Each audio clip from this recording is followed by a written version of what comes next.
నకిలీ విత్తనాలు రైతులను నిండా ముంచాయి. సిరులు కురిపిస్తుందనుకుని నమ్మి నాటిన వరి రైతుల ఆశలపై నీళ్లు చల్లింది. ఎకరాకు 50 బస్తాల దిగుబడి వస్తుందనుకుంటే వరి కంకులు అసలు గింజలే కట్టలేదు. వ్యాపారి నమ్మి నట్టేట ముంచామని తూర్పుగోదావరి జిల్లా రైతులు లబోదిబోమంటున్నారు.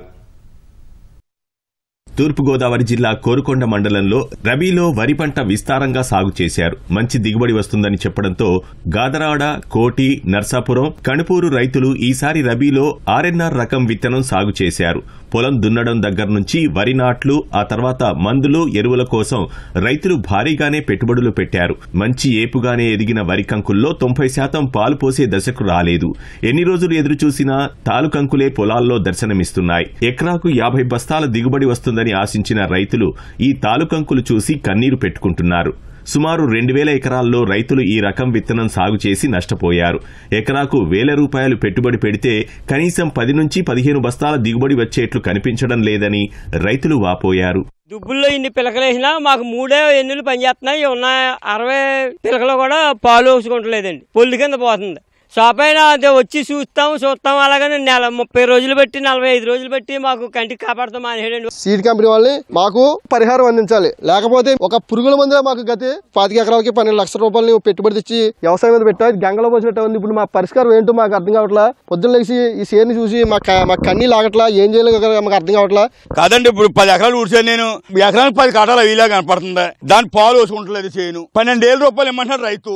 ఏం చేయం మేము. ఎకరానికి 15 బత్తాలు పిండేసాం, మందులు కొట్టాం, ఏమీ కనపడతలేదు. ఇదిగో చేయాలి చూసుకోండి. పిల్లలు తాళ్ళు తాకట్లెట్టి మందు అదోరా అంటున్నారు. కౌలు ఎనిమిదిలో 50,000 ఇచ్చానండి 2 ఎకరాలకన్నా. ఏ దశలో ఉండాలండి 50 కాటా అవ్వాలండి ఎకరం. అలాంటి దెంచిమీతిలో 10 కాటాలు కూడా వీలే లేవండి. పాలు వేసుకుంటా లేదండి. శుభ్రంగా ఎన్నంతా సొట్లు పడిపోయినాయండి. ఇప్పుడు రైతులు అందరూ పాడైపోయారండి. వడ్డీలకి గడ తెచ్చుకొని పెట్టుకున్నామండి. ఏమి వచ్చేలా లేదండి. మరి విత్తన వ్యాపారి మోసంతో తీవ్రంగా నష్టపోయామని రైతులు ఆవేదన వ్యక్తం చేస్తున్నారు. ఎరువులు, పురుగు మందుల కోసం పెట్టుబడులు తడిసి మోపెడయ్యాయి. ఎన్ని చేసినా పైరుల్లో ఎదుగుదల లేకపోవడంతో మోసపోయామని రైతులు తెలుసుకుని లబోదిబోమంటున్నారు.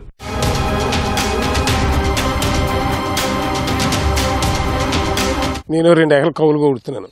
మొత్తం పాలు వేసుకోకుండా సీన్ మొత్తం ఎండిపోతుంది.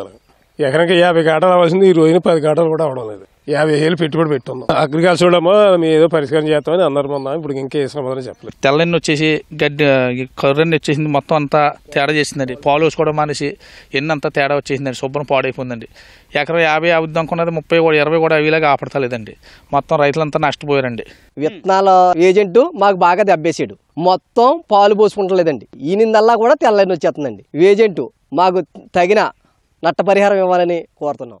రైతుల పరిస్థితి తెలుసుకున్న కలెక్టర్ ప్రశాంతి విత్తన సంస్థలతో మాట్లాడాలని అధికారులను ఆదేశించారు. దీంతో అధికారులు విత్తన సంస్థతో సంప్రదింపులు జరుపుతున్నారు. నష్టపోయిన రైతులకు పరిహారం అందేలా చూస్తామని వారు హామీ ఇచ్చారు. ఆర్ఎన్ఆర్ 15048 అనేటటువంటి వెరైటీ ఈ కోరుకొండ మండలంలో గత 4 ఏళ్లుగా వేస్తూ ఉన్నారు. అగ్రికల్చర్ డిపార్ట్మెంట్ మాత్రం ఈ వెరైటీ వేయమని చెప్పి మేము ఎప్పుడు కూడా ఏ అధికారి చెప్పలేదు. కలెక్టర్ గారు దీని మీద ఖచ్చితంగా ఏదైనా జరిగితే మాత్రం డెఫినెట్ గా కంపెనీ ద్వారా వాళ్ళ యొక్క పారితోషికం అనేది చెల్లించుకోవాల్సి వస్తుందని చెప్పి మేడం గారు చెప్పారు. సాగుకు పనికిరాని విత్తనాలను తమకు కట్టబెట్టిన వారిపై చర్యలు తీసుకుని న్యాయం చేయాలని అన్నదాతలు ప్రభుత్వాన్ని వేడుకుంటున్నారు.